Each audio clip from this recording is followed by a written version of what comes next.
students. So what we'll do today in this class? Today in this class we'll do textual question answers of our chapter number 3, glimpse of the past. Okay, so move on, page number 230. Okay, move on, page number 230. Textual questions, walking with the text. Answer the following questions. We have to answer these following questions. Okay, so our question first is, do you think the Indian prince were short-sighted in their approach to the event of 1757? कि क्या आपको लगता है जो Indian Prince जो थे, okay, भारतीय राजकुमार या भारतीय जो राजा थे, वो शॉर्ट साइडेड थे? उनके जो 1757 में उनका जो अप्रोच था उसमें वो very short sighted. Yes, the Indian prince were short-sighted as they show only their momentary benefits but failed to see the greater design of the British. हाँ, जो इंडियन प्रिंस जो थे वो शॉर्ट साइटेड थे. Okay, as they show, जैसा कि वो दिखाते थे, ओनली देयर मेमेंट्री बेनिफिट्स, वो ओनली अपने मेमेंट्री बेनिफिट्स वो दिखाते थे, बट फेल्ड टू, पर वो फेल हो गए to see the greater designs of the British. लेकिन वो ब्रिटिश पीपल्स जो थे उनकी जो ग्रेटर डिजाइन थी उसे देखकर उससे मतलब वो फेल हो गए. Okay, they also fought each other with the help of the British, और वो ब्रिटिश पीपल्स की हेल्प लेकर एक दूसरे से फाइट करते थे. ओके, जो ब्रिटिश पीपल्स थे उनकी हेल्प लेकर वो एक दूसरे, मतलब जो प्रिंस थे, जो राजकुमार वगैरह थे या जो राजा थे, वो एक दूसरे से ही वो फाइट करते थे.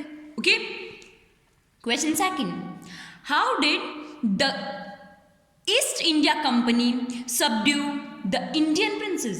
कि कैसे जो ईस्ट इंडिया कंपनी जो है, okay, EIC, east India company जो है, उसने इंडियन प्रिंसेस को सबड्यू किया था. किस तरीके से किया था? Okay, so the Indian Prince continuously fort among themselves. जो इंडियन प्रिंस जो थे वो एक दूसरे के खिलाफ ही कंटिन्यूसली वो फाइट करते थे, वो लड़ते झगड़ते रहते थे. Okay, this gave the East India Company the opportunity to spread their wings in India. और इसी वजह से, ओके, जो वो एक दूसरे से फाइट करते थे ना, यही वो रीज़न था कि जो ईस्ट इंडिया कंपनी थी या जो ब्रिटिश पीपल्स जो थे उनको एक अपॉर्चुनिटी मिल गई हमारे इंडिया में अपनी एक विंग फैलाने की. ओके, क्यों? कि जो प्रिंस वगैरह जो थे वो ब्रिटिश की हेल्प लेते थे. ओके, दोनों साइड से वो ब्रिटिश की हेल्प लेते थे, तो ब्रिटिश रूल जो था वो तो एक ही था, तो उन्हें मतलब अपॉर्चुनिटी मिल गई हम लोगों, मतलब इंडिया में अपनी विंग फैलाने की, to promote their trade by interference. और उन्हें अपना जो ट्रेड जो था उसे भी प्रमोट करने के लिए मतलब उन्हें हेल्प मिली. And helping one prince against another, और वो एक प्रिंस को दूसरे प्रिंस के मतलब खिलाफ जब वो होते थे तो वो उनकी हेल्प करते थे. Moreover the company had better weapons, और इससे ज़्यादा क्या था, उनके पास बेटर वेपन्स भी थे, जैसे गन वगैरह, बुलेट्स वगैरह. ओके, तो उनके पास बेटर वेपन्स भी थे, and a much better trained army to conquer terrorists, और उनके पास एक बेटर ट्रेनर्स भी थे. ओके, उनके पास एक बेटर ट्रेंड आर्मी भी थी. ओके, सो जो ईस्ट इंडिया कंपनी थी वो जो हमारे जो प्रिंस वगैरह थे, जो राजकुमार वगैरह थे, उनकी हेल्प से हमारे इंडिया में वो सेटल हो. Okay, question third, quit the words used by Raja Ram Mohan Rai to say that every religion teaches the same principles. कि आपको ये जो राजा राम मोहन राय ने जो वर्ड्स बोले थे ना कि every religion teaches the same lesson, कि हर एक जो रिलीजन होता है वो हमें सेम मतलब उनका कोई सेम प्रिंसिपल होता है. ठीक है, so cows are the different colours, कि काउज जो होते हैं उनके डिफरेंट कलर्स होते हैं, but the milk of their sorry the colour of their milk is same, लेकिन उनका जो मिल्क होता है वो तो सेम कलर का होता है। ओके कि every religion teaches the same principle, हर एक रिलीजन जो है वो सेम प्रिंसिपल बताता है। तो कौन से वर्ड्स कहे थे उसने कि जो काउज जो होती हैं वो डिफरेंट डिफरेंट कलर्स की होती हैं, but the colour of their milk is same.